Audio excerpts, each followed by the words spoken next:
يكون في عزل ابدا ابدا، ولا لازم يكون في انتقام ابدا ابدا. بده بالتفاهم يسلم حزب الله سلاحه وينخرط بالدوله حزب سياسي، ويمكن يكون اكبر حزب سياسي يشتغل بالسياسه. بس انا ضد نظريه الانتقام. كلنا لبنانيون، ما في يعني ما حدا يقول انا لبناني اكثر وانا لبناني درجه اولى وفي لبناني درجه ثانيه. كلنا لبنانيين، وانطلاقا من هون لازم كل واحد يشوف شو واجباته شو حقوقه.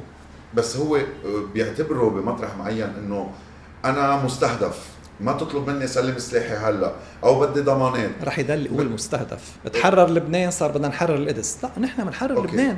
بس بكره يمكن هلا كمان بدنا نساند ايران. طلع الشيخ شوي مزبوط. بس حس انه لا، حتى ضمن بيئته في ناس ما وافقت، ضمن بيئته ضمن طائفته في ناس ما وافقت.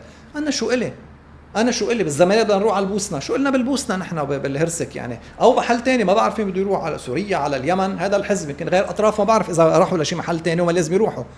شو قلنا نحن نهتم ببلدنا. كل المكونات السياسيه تهتم ببلدها.